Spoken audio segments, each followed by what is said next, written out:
Assalamualaikum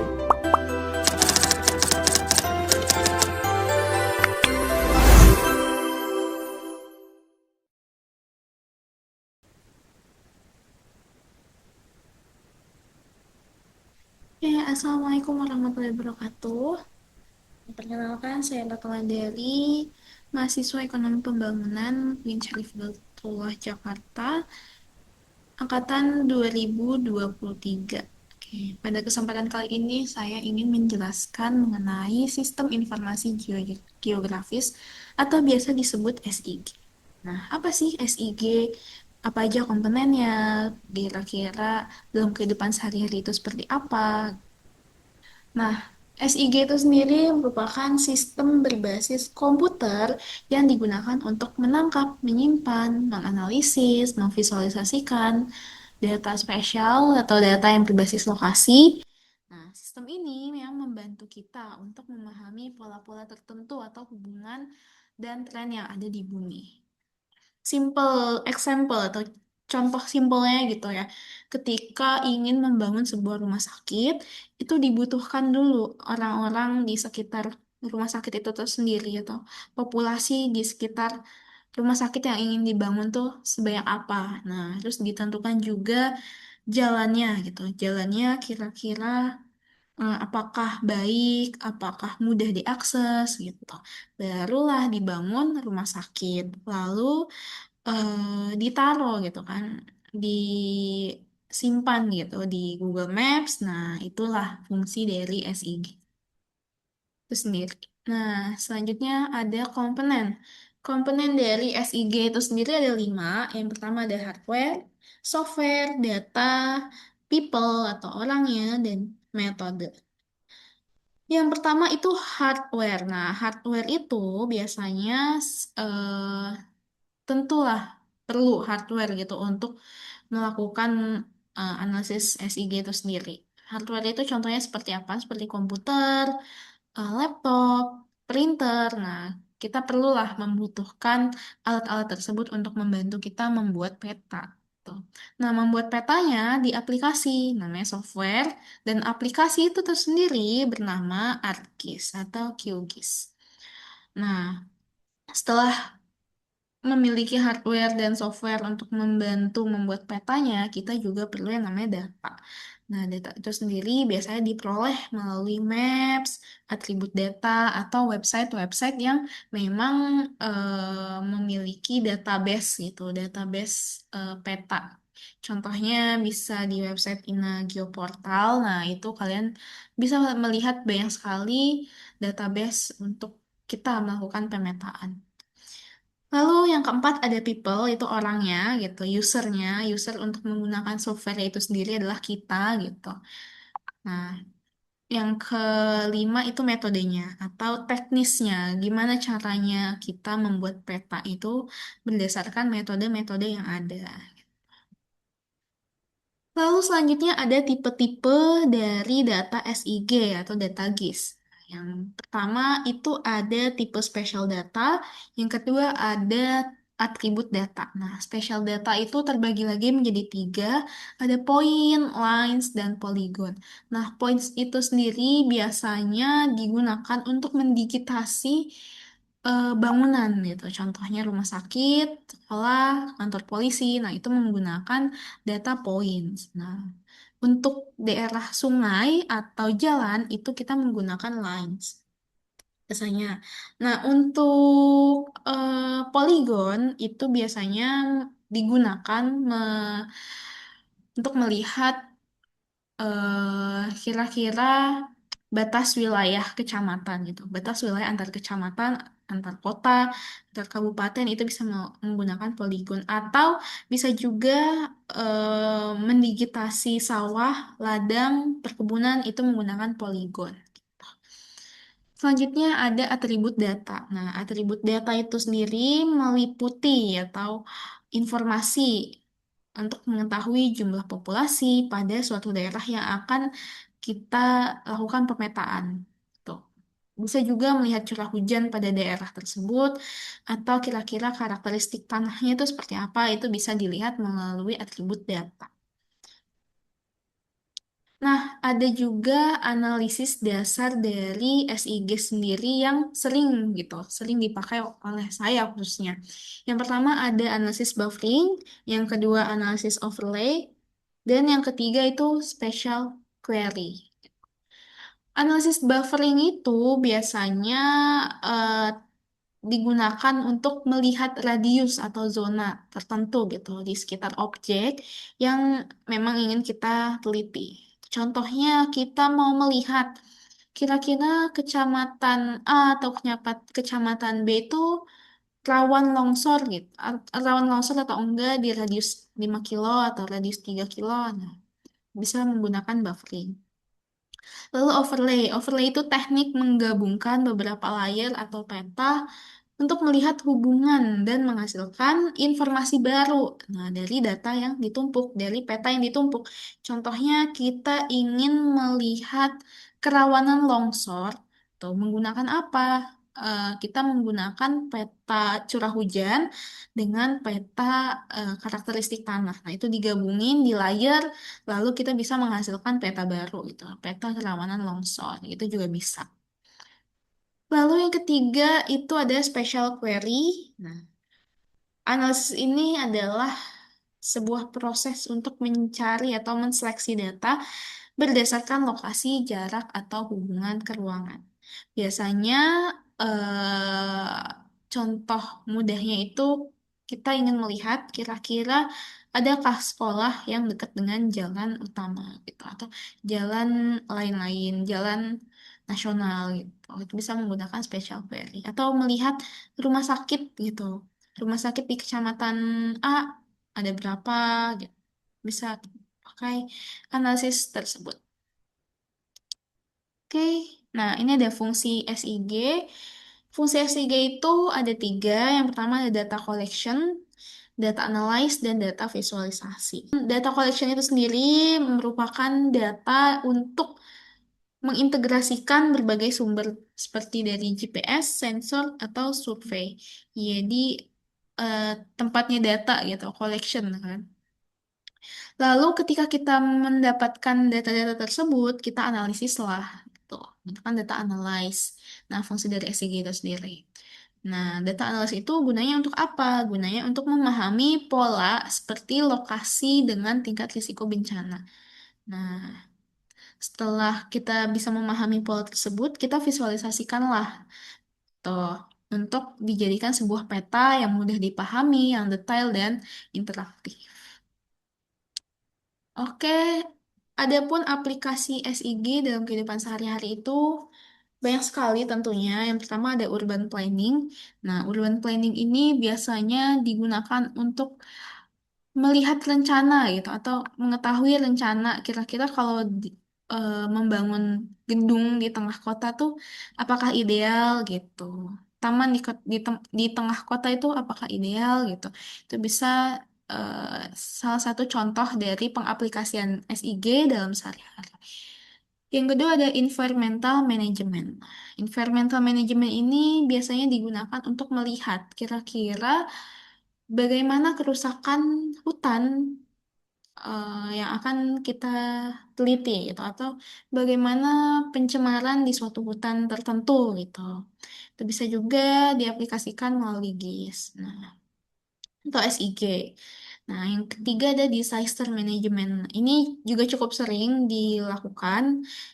Intinya untuk melihat atau untuk melakukan pemetaan, kira-kira apakah kabupaten tertentu, kota tertentu itu rawan akan terkena banjir, longsor, tsunami, dan lain sebagainya. Untuk yang keempat, agriculture. Nah, agriculture ini biasanya digunakan untuk petani yang ingin melihat kira-kira karakteristik tanah di daerah tersebut tuh cocoknya untuk menanam apa gitu. Apakah cocok untuk melakukan irigasi gitu. Itu juga bisa eh GIS juga bisa untuk diaplikasikan gitu. Yang kelima tentu ini udah sering sekali yaitu transportasi. Jadi maksudnya kita bisa melihat kira-kira apakah volume kendaraan di kota A itu sudah padatkah gitu, bagaimana transportasi di kota B gitu, seperti apa. Nah, itu bisa dilihat menggunakan SIG. Dan yang keenam, public health. Nah, public health ini mudahnya kita bisa melihat apakah fasilitas kesehatan di kecamatan, di suatu kecamatan sudah lengkap, sudah cukup banyak gitu, sudah mudah diakses. Nah, itu salah satu contoh gitu dalam aplikasi SIG sehari-hari gitu. Pengaplikasian SIG lah dalam sehari-hari. Nah, mungkin itu aja penjelasan untuk kali ini. Next, di video setelahnya, maksudnya dalam video ini kita juga akan melihat atau akan mempraktikkan gitu. Kira-kira bagaimana kita bisa melihat kerawanan banjir gitu di Kabupaten Bondowoso tentunya menggunakan aplikasi SIG itu sendiri. Mulai dari kabupaten hingga kecamatannya. Kita bisa melihat. Kita akan menganalisis menggunakan ArcGIS. Oke, mungkin sekian dari saya. Kita lanjutkan di video tutorial. Hihi.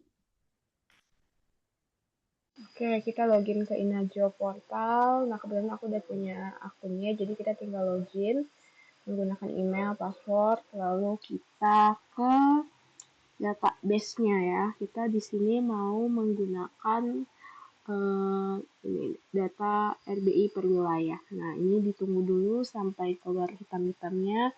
Kita ketik, aku kebetulan akan menganalisis Kabupaten Bondowoso. Kita tulis Bondowoso, kita search.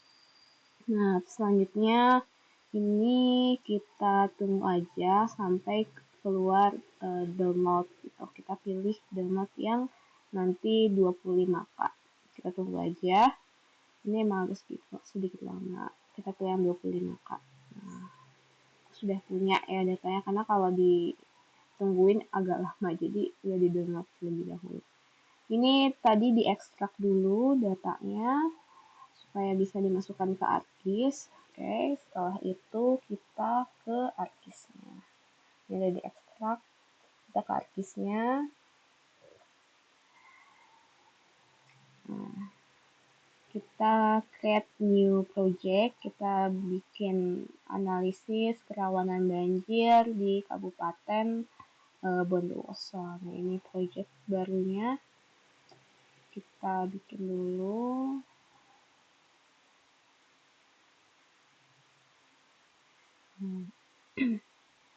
Ini sudah langsung masuk kita ke katalog Paint untuk memasukkan datanya. Nah, tadi aku masukin di download, jadi kita tinggal buka download, kita klik-klik semuanya, kita buka. Nah, ini batas wilayah kita pakai yang kabupaten kota AR. Masukkan. Nah, ini kita select dulu teman-teman dengan cara klik edit, lalu select yang rectangle, kita klik. Nah, klik kanan ke data, atribut table, export feature. Nah, ini kita kasih nama misalkan apa Kabupaten Bondowoso. Nah, ini sesuai dengan keinginan teman-teman aja. Nah, jadi wilayahnya kita cuma di Bondowoso. Jadi wilayah di luar Bondowoso nggak ikut ke analisis. Kita hapus aja yang sebelumnya tadi. Nah, biar nggak pusing. Oke, sudah. Lanjut kita mau ke daerah sungainya gitu. Sungainya ada di hidrografi pakai sungai LN atau lain. Nah, itu kita masukkan sama seperti tadi juga. Ini kan banyak sekali ya sungainya di luar dari Kabupaten Bondowoso. Jadi kita perlu mengselect seperti daerah Bondowoso itu sendiri gitu. Kita klik klik. Nah, di sini kita masukkan sungai. Lalu kita ke Kabupaten Bondowoso untuk klik feature-nya. Kita kasih nama misalkan Sungai Bondowoso gitu. Jadi yang ke detect nanti hanya sungai di sekitar Bondowoso aja, bukan di daerah-daerah luar Bondowoso. Lalu kita pencetkan.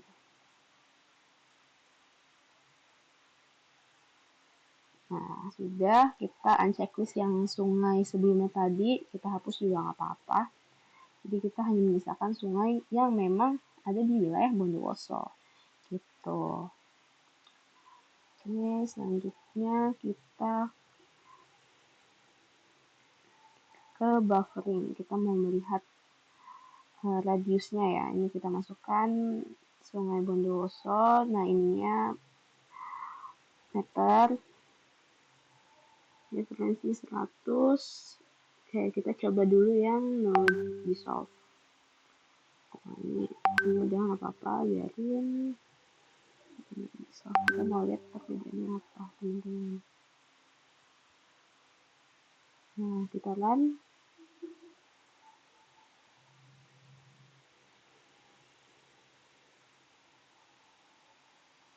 Wah, agak sedikit lama. Jadi, share aja. Nah, ini untuk sungai Kabupaten Bondowoso menggunakan buffer yang no dissolve. Nah, ini kalau detailnya seperti ini. Oke, selanjutnya kita juga akan menggunakan yang dissolve all output. Ini kita kasih aja tanda 1 untuk pembeda ya, biar nanti nggak sama gitu. Karena emang nggak bisa juga sih kalau sama namanya. Kita bedakan dengan angka 1. Oke, ditunggu. Nanti teman-teman bisa melihat perbedaannya ada di mana letak bedanya. Oke, sudah selesai. Kita bisa lihat perbedaannya, kita bisa zoom. Nah, ini yang tadi kan ada bulat-bulatnya, yang ini nggak ada perbedaannya. Oke, next kita sekarang mau ke multiple buffering gitu. Kita mau lihat bedanya dengan analisis buffer biasa. Kita masukkan multiple ring buffer. Lalu kita pilih yang sungai Bondowoso. Karena kan memang kita ingin melihat flowing dangerous di sungai Bondowoso. Ini kita namakan Bondowoso multiple ring buffer. Ini kita masuk ke kilometer. Nah, kenapa kilometer? Kita ikutin yang ada di sini. Ini klasifikasinya ya teman-teman. Kita pilih yang paling besar, misalnya 0,1, kita pilih yang 0,4, lalu yang 0,8, 1,2. Kenapa kilometer? Karena jarak dari sungai itu tetap menggunakan kilometer. 1,2. Nah, melebihi 1,2 bisa 2, 3. Nah, saya milih 4. Jadi kita add, lalu kita run. Nah, ini teman-teman kita bisa melihat hasil analisis dari multiple ring buffer. Di sini kan terlihat ya pinggir-pinggirnya itu masih melewati Kabupaten Bondowoso. Nah, ini kita mau melakukan potongan gitu, atau kita memotong supaya hanya Kabupaten Bondowoso saja yang masuk ke dalam multiple ring buffer. Tuh, dengan cara kerja processing lagi. Oke, kita hapus juga yang sekiranya kita nggak butuhkan, biar kita nggak pusing-pusing banget. Kita tulis clip. Oke, kayak tadi sungai sama. Di clip itu kita masukkan sungai yang sudah di multiple ring buffer dan Kabupaten Bondowoso-nya. Kita tulis di sini boleh. Di sini saya tulis multiple sungai Bondowoso multiple doang, bisa klipnya nggak usah diadakan, atau sungai Bondowoso fix juga bisa, boleh. Tergantung selera kalian. Kita tunggu hasilnya. Jadi dia akan terklip hanya di wilayah Bondowoso. Nah, ini hasilnya teman-teman. Sekarang kita lanjut untuk melihat tadi klasifikasinya ya kan, dengan cara apa. Tapi sebenarnya kita hapus-hapus dulu yang tidak kita pakai gitu, supaya tidak terlalu menumpuk ya. Nah, kita ke Sungai Bondowoso, klik simbologi, itu klik kanan ya, simbologi klik kanan. kita pilih yang unique value. Nah, ini kalau misalkan belum keluar, kita ke shape area dulu atau shape range juga nggak apa-apa. Terus lanjut kita ke distance. Nah, ini udah keluar, udah cukup bagus. Nah, klasifikasinya juga sudah terlihat. Nah, oke, next kita mau ubah batas wilayah. Nah, ini aku cuma mau ngubah warnanya aja jadi warna orange. Udah, terus selanjutnya kita ke atribut table, klik kanan atribut table. Nah, ini kita mau nambahin kolom kelas dan keterangan. Nah, untuk mengidentifikasi lah ini 0,1 artinya apa gitu dengan cara menambahkan keterangan gitu guys. Ini juga diubah jadi teks biar bisa langsung diisi di kolom tersebut teksnya. Setelah itu kita klik kanan dan save. Nah, udah klik kanan save, kita tinggal masukkan sesuai dengan penjelasan tabel di atas nih. Nah, tabel ini. Jarak dari sungai yang 0,1 kurang dari 0,1 kilo itu artinya sangat bahaya. Semakin jauh jarak pemukiman dari sungainya, nah itu semakin rendah resiko untuk terkena bencana banjir. Kita ikutin aja.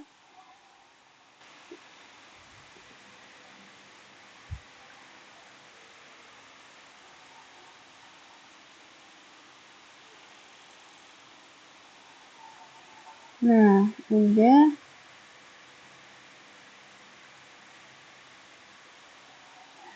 selesai kita kasih keterangan tadi kurang dari 0,1 itu sangat bahaya pasti. Nah, yang 0,1 sampai 0,4 itu bahaya. Kita ikutin aja klasifikasinya atau keterangannya.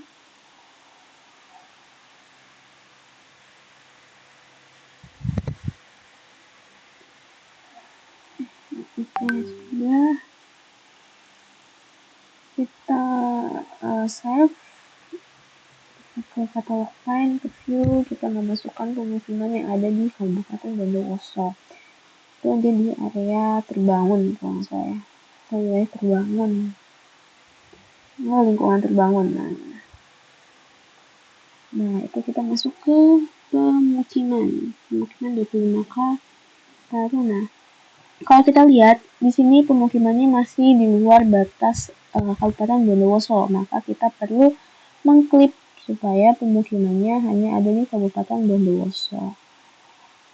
Masukin kabupaten zona, terus kita ke Kabupaten Bondowoso, lalu kita tulis pemukiman Bondowoso atau apapun lah yang kalian mudah ingat gitu, tidak perlu panjang-panjang.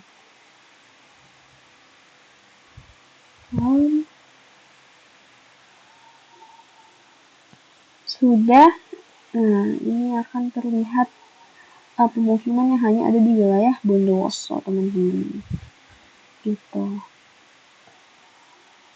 Oke, step selanjutnya kita akan melakukan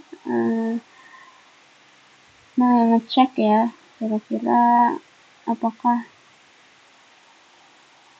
sudah masuk semua gitu. Nah, ini di atribut tabelnya ada beberapa section, ada beberapa kolom yang perlu kita hapus karena mungkin tidak terlalu signifikan digunakannya dengan cara geoprocessing tadi ke delete file. Nah, kita pilih yang akan dihapus itu kira-kira apa aja. Tuh. Teman-teman bisa pilih metadata dan nama objek. Oke. Lalu kita hapus.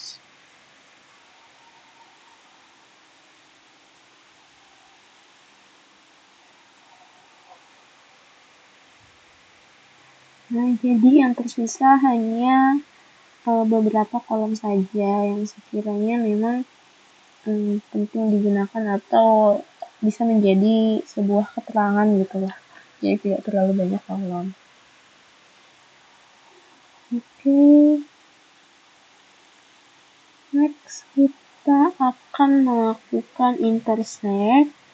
Inputnya adalah kita di sini pilih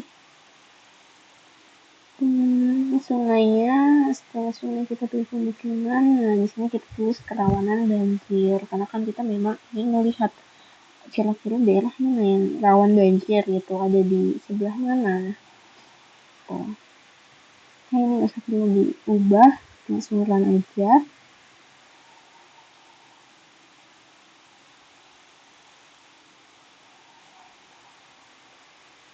Nah, teman-teman di sini sudah terlihat daerah-daerah yang rawan banjir, kita checklist. Ternyata daerah yang rawan banjir itu rata-rata ada di dekat pegunungan ya teman-teman. Nah, ini yang cukup sering terdampak banjir. Kita lihat tabelnya dengan cara seperti biasa, atribut tabel di kanan. Nah, ini beberapa wilayah yang memang cukup sering terkena banjir gitu dengan radius 0,1 km dari jarak sungai. Nah, itu keterangannya sangat bahaya di daerah tersebut gitu.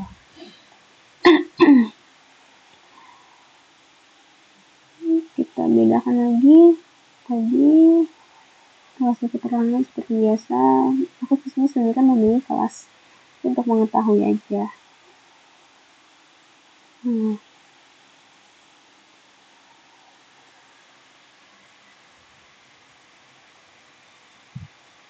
Cukup banyak ya teman-teman di sini.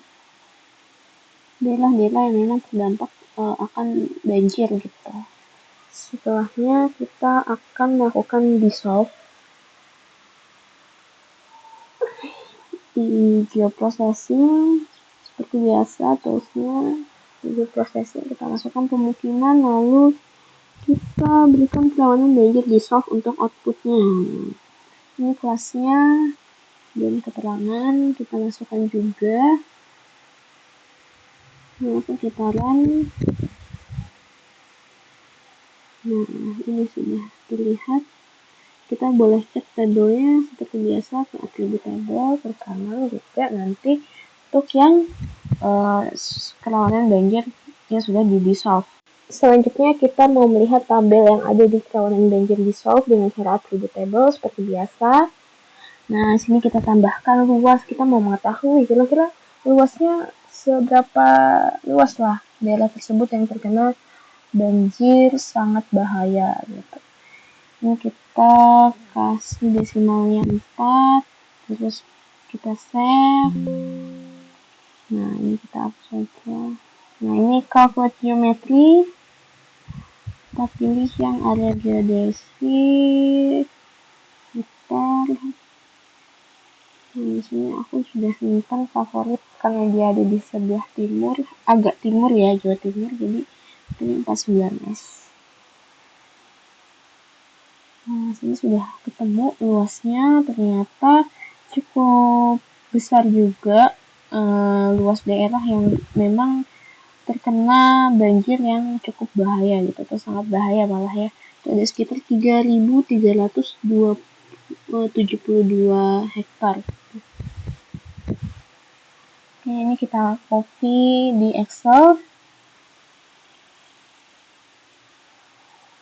Keterangan di kopinya kelas keterangan dan luas aja, nggak apa-apa. Di kanan copy, kita masukkan. Nah, selanjutnya nanti ke kolom luas.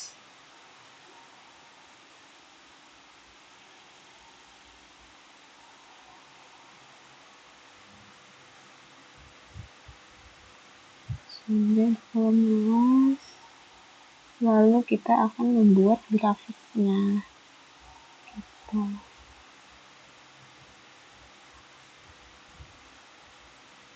Kita pakai diagram batang ya, biar lebih menggambarkan atau lebih mudah lah. Nah, ini kan belum berurutan. Coba kita bikin jadi berurutan ya, sangat bahaya, bahaya, sedang, sangat rendah, dan sangat rendah. Tuh, supaya enak dilihat. Kita namain juga grafiknya itu luas kerawanan banjir Kabupaten Bondowoso. Nah, ternyata di Kabupaten Bondowoso itu cenderung banyak pemukiman yang bahaya terkena banjir daripada yang sedang itu. Sangat bahayanya juga cukup banyak, tapi lebih banyak yang kelas bahaya itu sebanyak 6.650 hektar. Nah, ini sudah diurutkan. Nah, sudah selesai untuk pemetaan kerawanan banjirnya. Sudah kita dapatkan luas-luasnya, luas kosnya gitu. Nah, ini dia hasil dari Kabupaten Bondowoso. Biar lebih cantik lagi ya, ini kita kasih pembatas Kabupaten Bondowoso ke simbologi, terus kita pilih yang samping-sampingnya itu hitam, yaitu black one. Nah, ini kita pilih outline-nya satu aja, play. Nah, seperti ini teman-teman hasilnya. Oke, mungkin sekian untuk Kabupaten Bondowoso. Next kita akan melihat beberapa kecamatan di Bondowoso yang sekiranya paling banyak itu di kecamatan mana sih terkena banjirnya gitu. Oke guys, kita sebelum mencari kerawanan banjir per kecamatan, baiknya kita menentukan peta atau layout dulu per kabupaten. Nah, untuk membuat layoutnya seperti apa, kalian bisa lihat di video ini ya teman-teman. Nah, pertama kita tentukan dulu background dari Kabupaten Bondowoso, kira-kira mau kayak gimana. Sini sih aku kayaknya akan memilih yang dengan hijau itu karena biar kelihatan. Nah, untuk menghilangkan biar putih, paling bawah itu kalian uncircle saja ya teman-teman.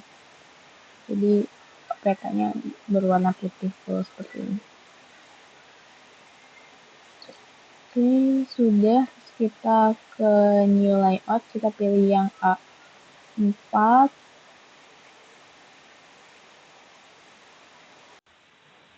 Oke, kita ke add guide tadi. Terus kita pilih yang 5 mm. Setelah itu yang offside dan yang paling kanan ya. Nah, sudah. Kita tegaskan pinggirannya dengan meng-add picture. Maksudnya polygon. Oke, kita add sesuai dengan batas garis yang kita buat. Nah, setelah itu kita add garis lagi. Nah, ini sebenarnya disesuaikan aja sama kebutuhan kalian masing-masing. Kebetulan nanti bakal ada kolom nama peta, kolom peta, kolom legenda, terus ada kolom skala, dan terakhir ada kolom intersect dan map ya. Intersect dan sumber ya. Jadi kita tentukan dulu masing-masing mau isinya apa aja setiap kolomnya gitu.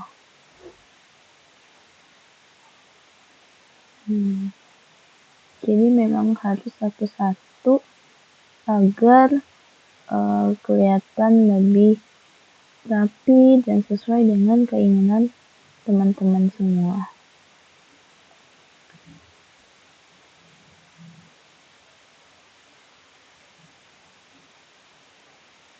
Itu setiap ingin menambahkan garis, teman-teman klik kanan dan add guide.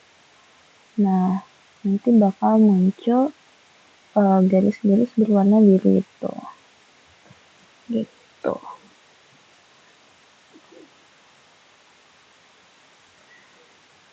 Oke, kita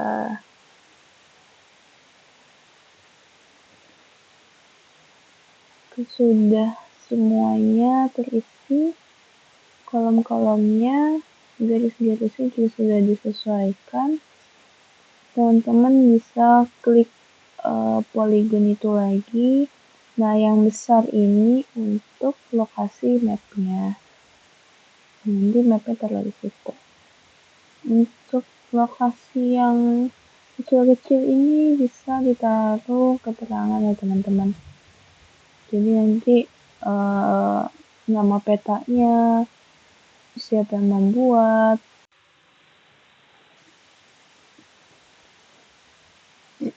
Ini diulangin lagi setiap kotak ditegaskan menggunakan poligon. Sudah, terus kita lanjut finish aja yang warna biru tadi karena supaya tidak menghalangi gitu lah ya. Kita melihat map kita seperti ini. Setelah itu map frame klik, ini disesuaikan. Nah, ini kan tidak terlihat nih. Kalian sebenarnya bisa klik kanan terus ke aktif ya kalau salah. Nah, ini skalanya disesuaikan saja mana yang sekiranya dia tidak terlalu besar atau tidak terlalu kecil.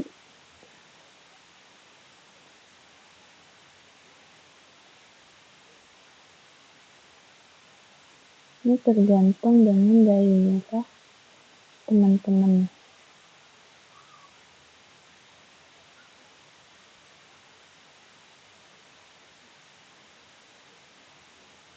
Geser-geser aja, terus kita layout. Nah, sudah. Kita mau tambahkan grid ya teman-teman, supaya tahu garis bintangnya gitu, garis bujurnya.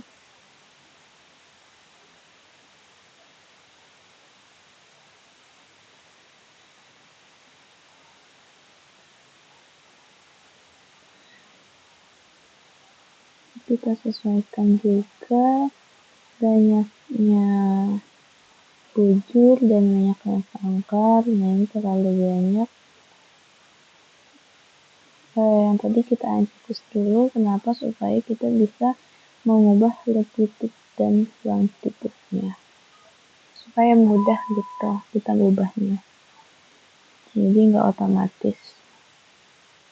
Ini teman-teman sesuaikan saja bagusnya berapa. Di sini saya pakai 0,9 derajat. Nah,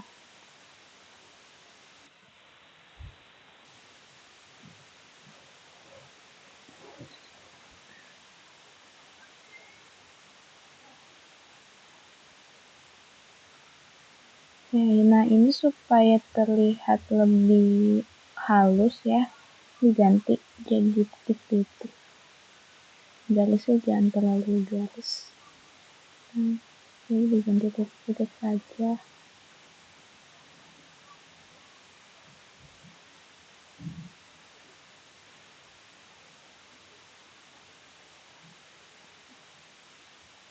Kita play.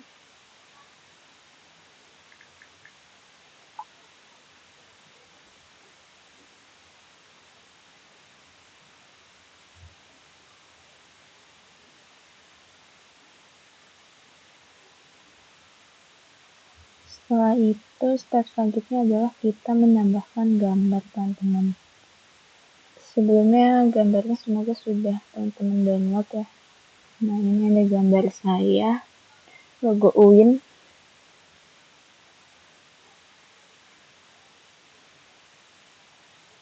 Disesuaikan. Setelah itu tambahkan teks.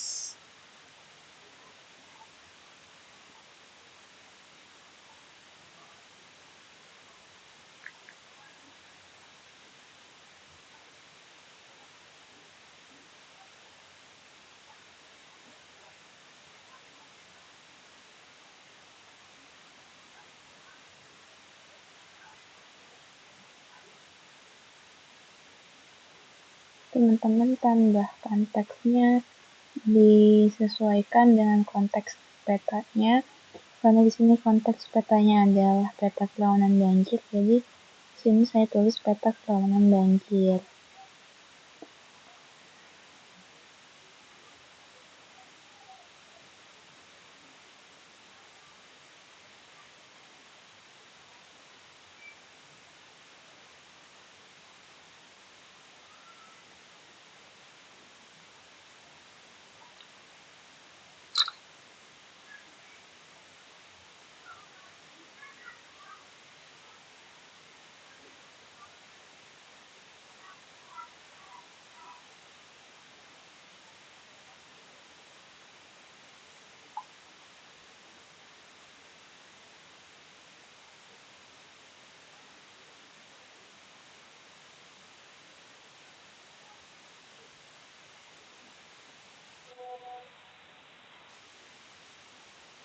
Nah, kita tambahkan skala. Setelah itu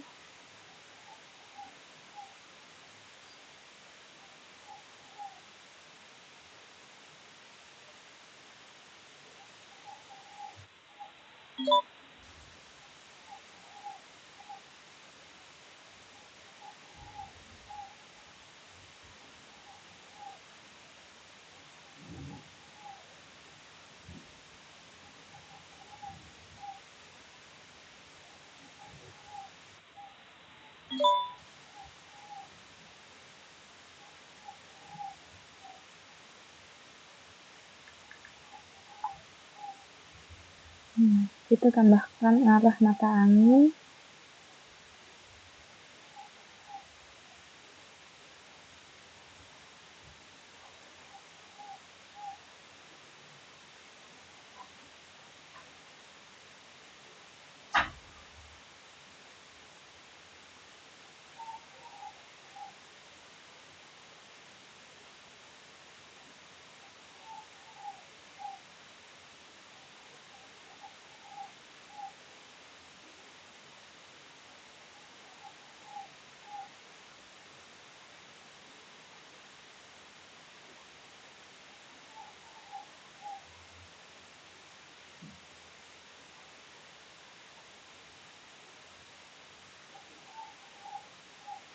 Ini kita ubah jadi kilometer ya tadi.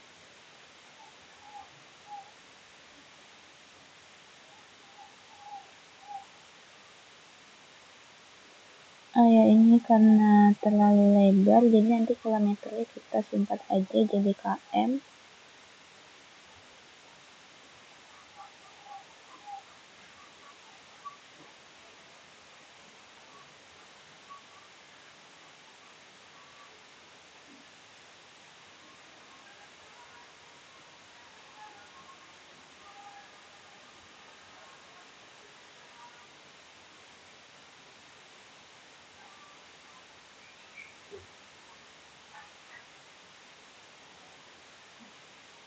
Kita tambahkan skalanya.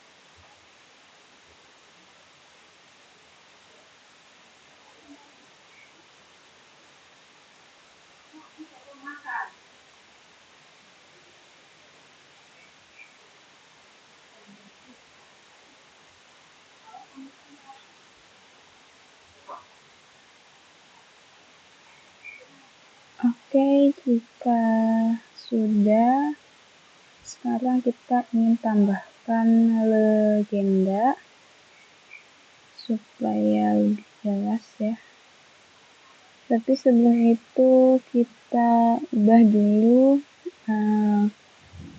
Kabupaten Bondowoso yang tadinya poligon menjadi polyline, jadi nanti batas garisnya kelihatan kalau itu memang Kabupaten Bondowoso.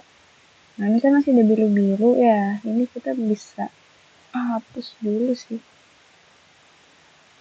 supaya jelas itu batasnya tidak tertutup sama yang biru-biru itu guys.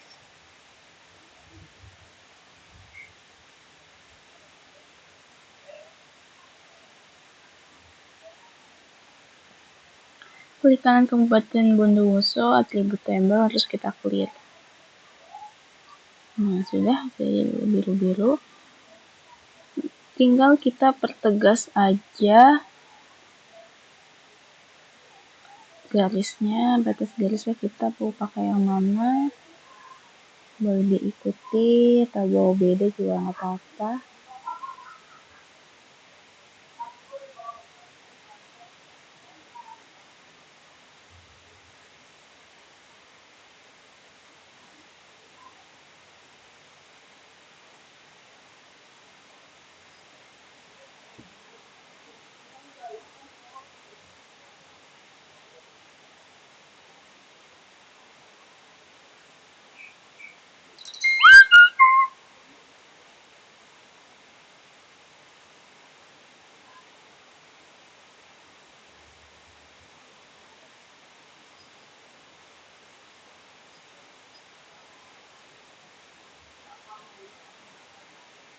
Ya ini legendanya kita pilih.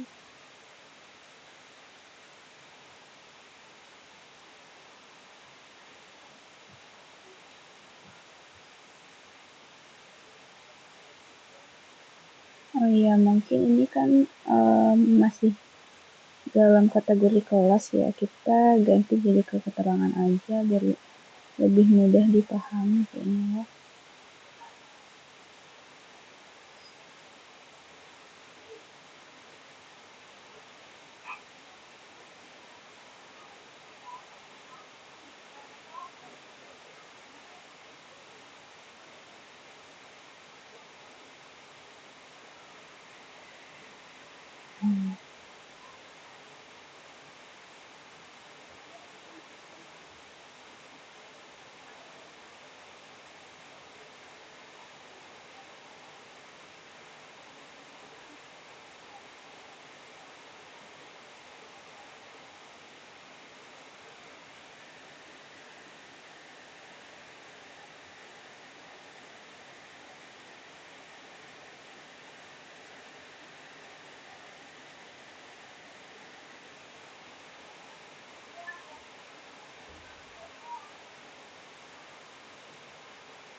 Setelah kita sesuaikan ini kepanjangan kita pendekin.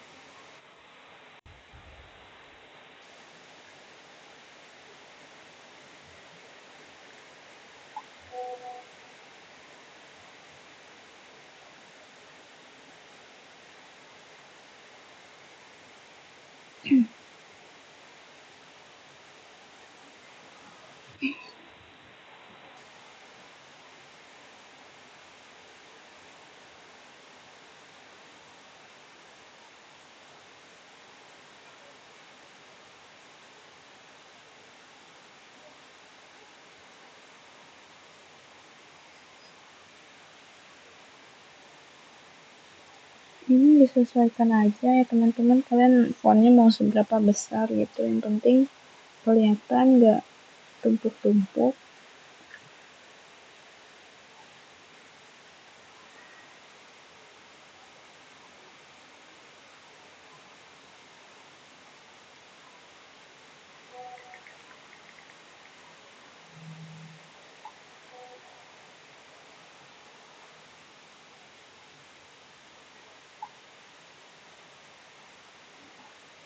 Nah, jika sudah rapih kayak gini, step selanjutnya yaitu kita uh, menambahkan map kecil itu ya, atau bisa disebut insert map. Kita pilih dulu mapnya yang mana.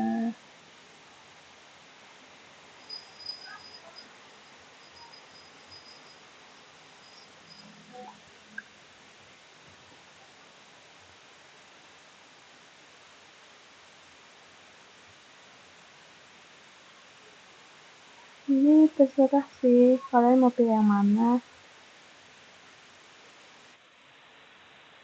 Mau yang warna apa juga terserah sih, sesuai selera aja.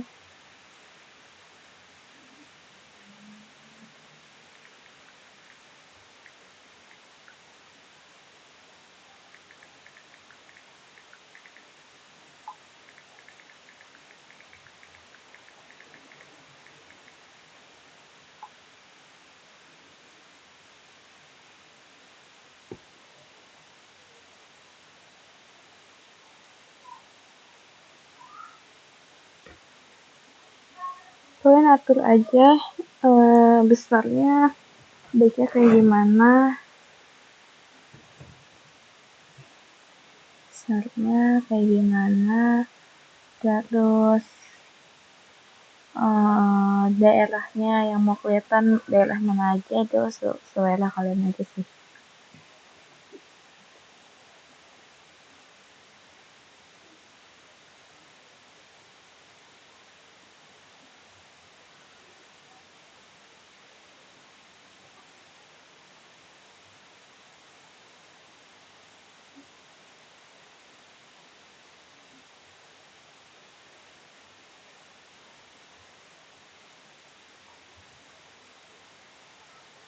Terus kita tambahkan kotak kecil di map itu yang menandakan bahwa daerah Bondowoso ada di sekitar daerah Jawa Timur bagaimana gitu. Kayaknya kalau nggak bisa.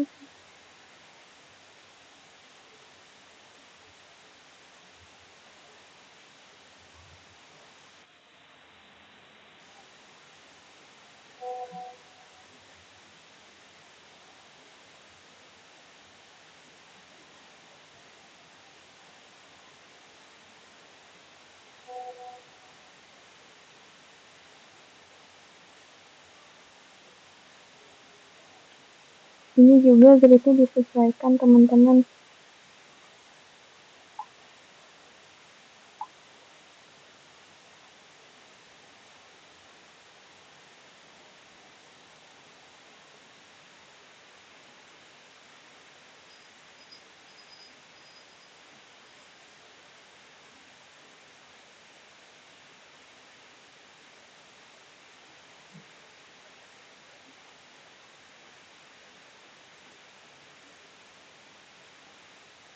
Terlalu banyak ya bujur maupun sangkarnya, jadi didikitin aja.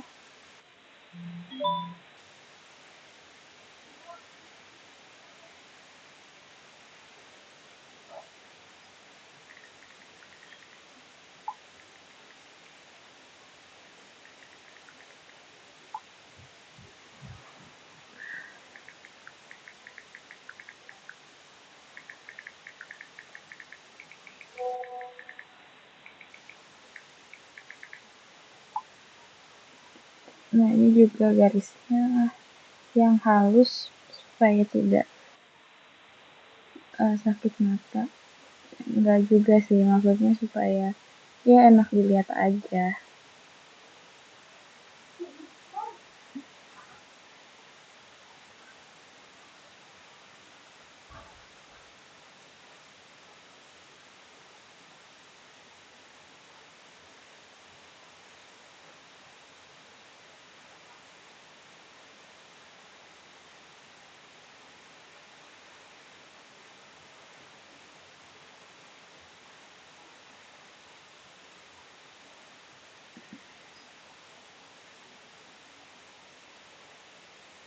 Ternyata tuh extendnya ada di pinggir guys.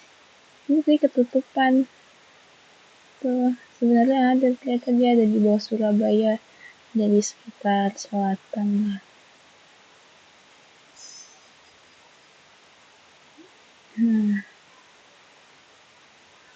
sudah, tapi nggak bisa dihapus ya, udah nggak apa-apa.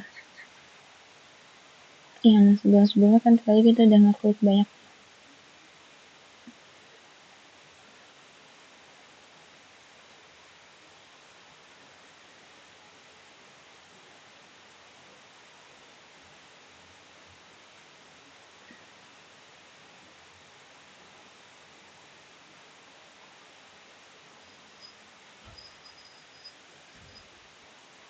Ini jika sudah,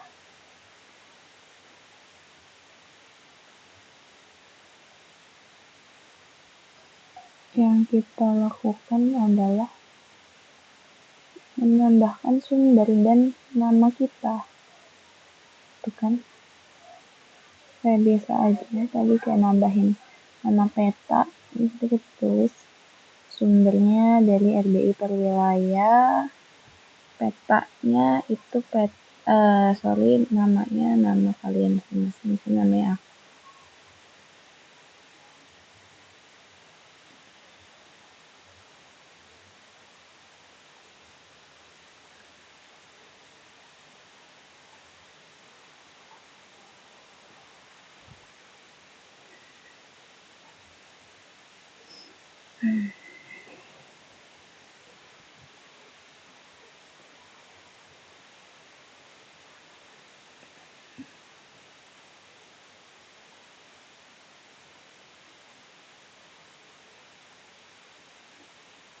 Nah, sudah deh. Ini udah jadi petanya seperti ini. Kita save, kita download jadi gambar JPG ya, biasanya pada umumnya tuh bisa juga di PDF. Tapi biasanya saya lebih sering di JPG. JPEG.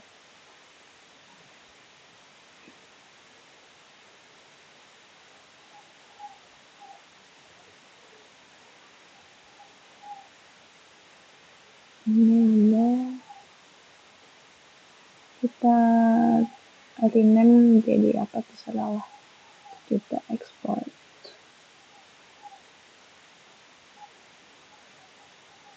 Sudah jadi. Nah, berdasarkan dari peta penanganan banjir di sini, kita temukan bahwa 1:390.000 di peta, itu artinya 1 senti mewakili 3,9 kilo di lapangan, karena memang luas wilayah Bondowoso itu sebesar 156.000 hektar, itu sangat besar sekali ya teman-teman. Nah, arah mata anginnya itu ke arah utara, digunakan sebagai penunjuk dan orientasi arah pada peta. Nah, di pojok itu yang peta kecil ini namanya insert map guys. Jadi peta kecil yang menunjukkan lokasi Kabupaten Bondowoso itu ada di Pulau Jawa, khususnya di arah daerah timur Pulau Jawa, agak ke selatan sedikit gitu ya. Terus di sini juga ada legendanya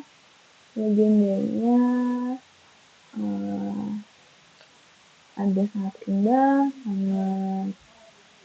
sangat rendah, sangat bahaya, sedang dan rendah. Itu resiko dari bencana banjir. Memang rasa-rasanya untuk warnanya agak kurang kontras ya, jadi tidak begitu kelihatan. Itu salah satu kekurangan dari peta saya. Mungkin teman-teman bisa membuat yang lebih bagus lagi. Selanjutnya sumbernya itu dari peta RBI per wilayah gitu. Terus kurang lebihnya untuk peta kabupaten Bondowoso seperti ini. Next kita coba bikin yang peta berdasarkan kecamatan di Bondowoso. Peta kerawanan banjir per kecamatan gitu ya di Bondowoso. Oke, kita tutup dulu video yang ini, kita lanjut ke video selanjutnya. Oke, sekarang kita ingin melihat per kecamatan, kira-kira kecamatan mana yang banjirnya itu cukup sering dan bahaya juga. Nah, kita pilih datanya. Aku di sini kan pakai Bondowoso, kita pilih yang kecamatan, tabrak. Nah, ini udah. Selanjutnya kita mau slide kira-kira kecamatan mana aja yang ada di Bondowoso. Kalian bisa ngeliat website masing-masing daerah. Nah, ini ada laporan di Bondowoso itu ada 23 kecamatan, jadi dipastikan semua kecamatan yang ada di dalam peta kita itu harus benar-benar dari Kabupaten Bondowoso. Gitu. Nah, ini satu-satu kita select biar nggak lepas, biar nggak hilang, sekalian pencet shift terus klik kecamatan yang kita pilih gitu seterusnya. Oke, langsung aja. Ini aku pause, nanti langsung jadi 23 kecamatan. Nanti teman-teman tetap ikutin aja. Nah, ini. Oke, ini sudah. Kita ke export feature. Kita ke kecamatan, ganti.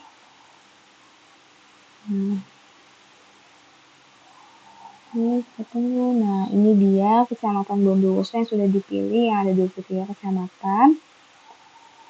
Terus teman-teman bisa langsung ke intersect gitu ya.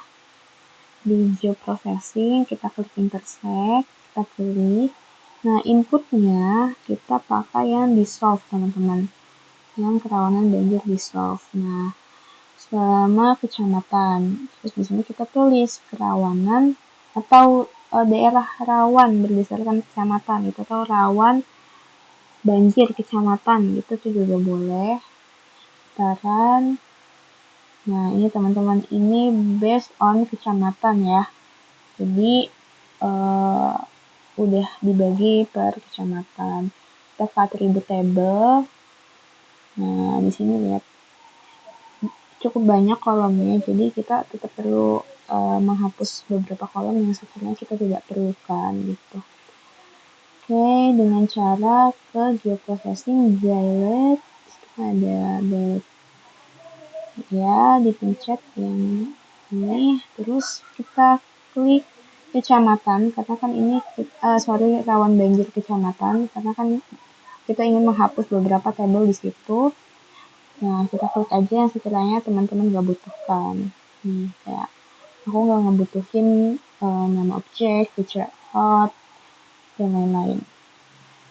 Ya, sisakan yang sekiranya memang dibutuhkan untuk kita analisis ya teman-teman.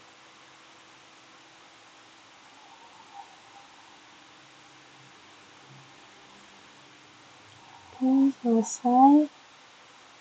Nah, ini sisa dari beberapa tabel yang beberapa kolom yang sekiranya kita memang perlukan. Kalau misalkan ada yang mau dihapus juga dan teman-teman ngerasa itu kurang penting, gak apa-apa dihapus aja. Yang penting tidak mengurangi hasil analisisnya. Tuh. Kayak gini kan gak ada tulisannya, hapus aja.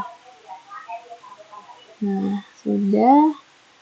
Sekarang kita menghitung luasnya ya. Seperti biasa kita add file tadi, ini luas, ini jadi double. Terus kita pilih memory. Saya kepencet pilih memory. Oke, ini desimalnya 4 biasanya, terus klik kanan dan save. Nah, sudah selesai, ini juga luasnya udah ada. Kita calculate geometry. Ini calculate, samakan hektar ya areanya. Nah, ini dia sudah terlihat luas di beberapa kecamatan yang sekiranya memang dia rawan banjir dengan keterangan sangat bahaya, bahaya, sedang, rendah, teman-teman. Oke, selanjutnya kita akan pindahkan ke Excel. Nah, di sini aku juga Excel mungkin pakai pivot table biar memudahkan kita ya. Ini datanya cukup banyak. Nah, ini udah sebenarnya.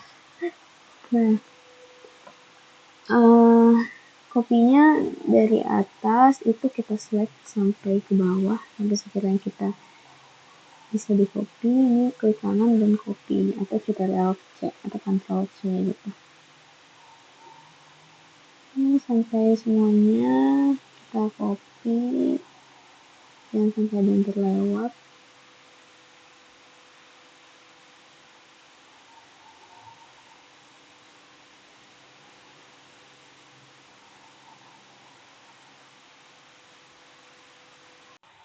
Nah, di sini udah semuanya udah aku copy tadi hasilnya.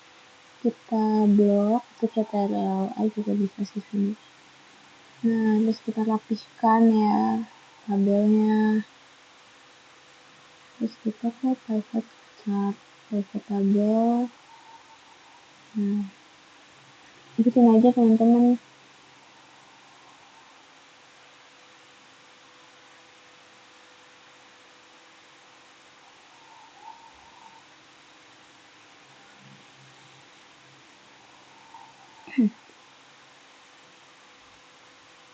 Sini mungkin kalau teman-teman punya cara lain juga boleh. Nah, ini sudah lebih rapi, lebih bagus, dan tentu chartnya juga udah otomatis ya, karena ikut dengan si pivot table ini. Nah, selesai kita bisa direnggangin chartnya biar terlihat tuh. Besarkan juga chartnya dan dikasih keterangan ini isinya, maksudnya ini chart apa gitu. Setelah itu selesai, kita tinggal edit aja ini mau apa. Tema bukan tema sih, kayak kolomnya mau kayak gimana, batangnya mau kayak gimana gitu. Oke, udah selesai, kita tinggal namain judulnya. Ini lagi cari yang paling pas sih sebenarnya, yang intinya nggak terlalu padat gitu, tapi masih bisa informatif. Nah, ini kita kasih nama luas kerawanan banjir 23 kecamatan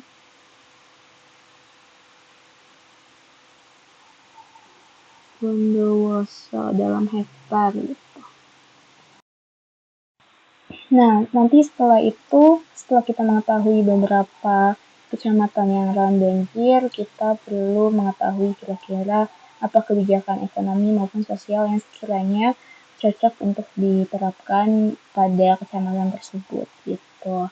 Bagaimana cara mitigasinya dan lain-lain sebagainya. Nanti ada di video setelah ini juga gitu, dalam satu video juga. Oke, next. See you. Kita bakal ketemu ke video berikutnya. Nah, di sini kita sama sekali ya. Cuma beda kita ingin menampilkan per kecamatan gitu. Teman-teman bisa ikutin aja tadi pakai foto yang tadi sama banget. Ini kita bikin outline ya untuk per section kecamatan supaya terlihat, oh ini kecamatan A, kecamatan B. Nah, kayak gini. Warnanya hitam nggak apa-apa supaya tegas. Garis warnanya terserah mau setebal apa gitu. Sama banget. Nanti teman-teman bisa langsung ke layout. Nah, itu udah kelihatan per kecamatan. Ini sebelumnya aku udah nyoba bikin dulu sih. Kita ubah lagi kelas ke simbologi.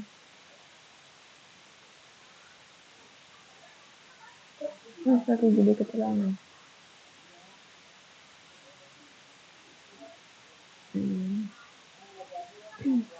Sudah. Nah, ini dia. Ini per kecamatan. Kita ubah namanya.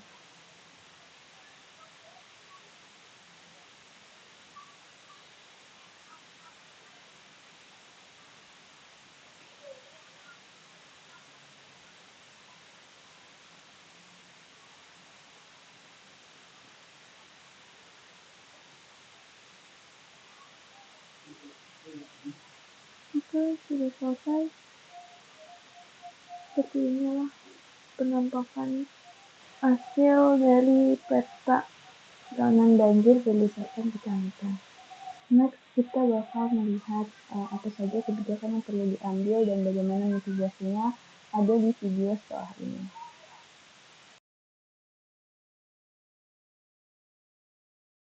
Oke, berdasarkan analisis yang kita lakukan menggunakan ArcGIS, ditemukan bahwa 23 daerah di Kabupaten Bondowoso memiliki potensi yang cukup besar untuk terkena banjir dan cukup rawan terkena banjir. Khususnya di daerah Bondowoso, itu sekitar 600 hektar berpotensi terkena banjir dengan kerawanan kategori bahaya gitu. Selanjutnya diikuti oleh Desa Waringin Ti dan Togasari. Oke. Togasari. Nah, di sini setelah kita rata-rata, setelah kita jumlahkan total luas dari keseluruhannya itu sebanyak 11.000 hektar gitu untuk di wilayah Bondowoso itu sendiri dengan 23 kecamatan. Lalu ada pun mitigasi kebijakan sosial dan kebijakan ekonomi yang perlu dicapai untuk mengurangi bencana banjir ini atau meminimalisir lah dampak dari banjir itu sendiri. Oke, ada pun kebijakan ekonomi yang perlu kita capai untuk meminimalisir atau setidaknya untuk memitigasi gitu, untuk mengurangi efek dari bencana banjir itu sendiri di beberapa daerah atau di beberapa wilayah kecamatan. Yang pertama, kita perlu melakukan prioritas anggaran untuk infrastruktur. Nah, contohnya bisa kita utamakan pembukaan drainase, sistem resapan air di beberapa titik yang memang cukup rawan terjadi banjir. Nah, yang kedua ada perlindungan sektor agriculture. Nah, sektor ini tuh nggak cuma pertanian, melainkan perkebunan.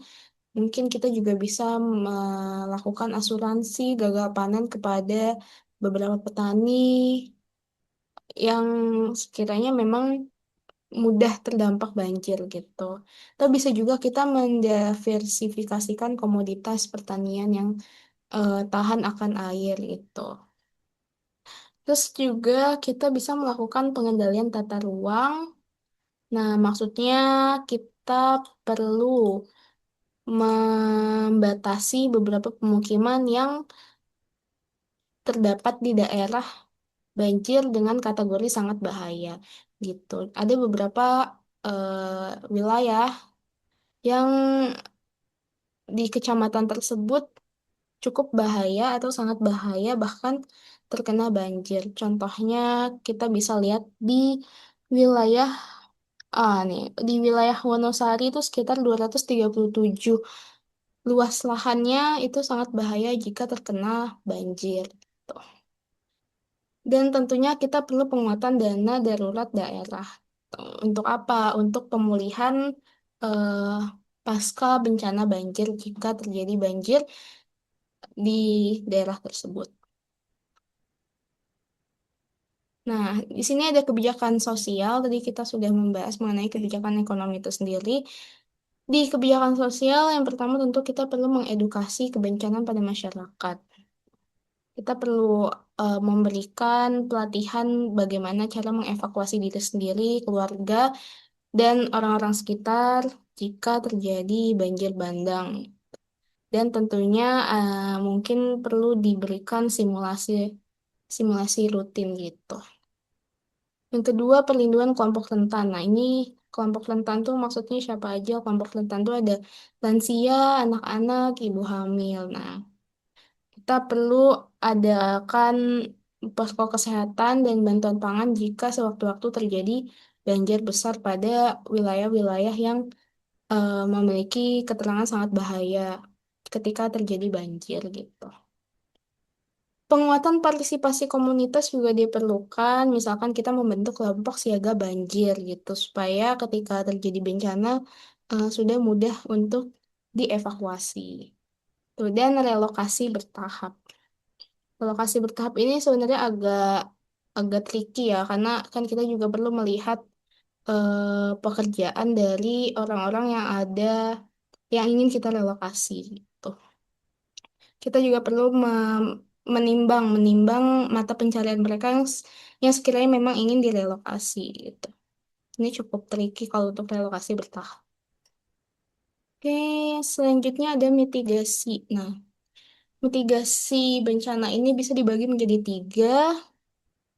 Yang pertama ada mitigasi struktural. Nah, mitigasi struktural ini mungkin lebih mengutamakan pada infrastrukturnya. Bisa bisa menambahkan drainase, itu contoh dari mitigasi struktur. Atau kita juga bisa menggunakan atau membuat sumur resapan di beberapa titik.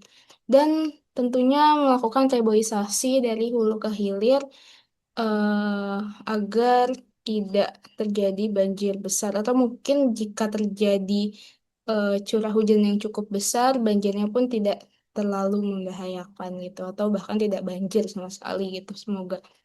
Oke, untuk mitigasi non-strukturalnya, kita bisa melakukan sistem peringatan dini atau pendidikan mengenai kebencanaannya.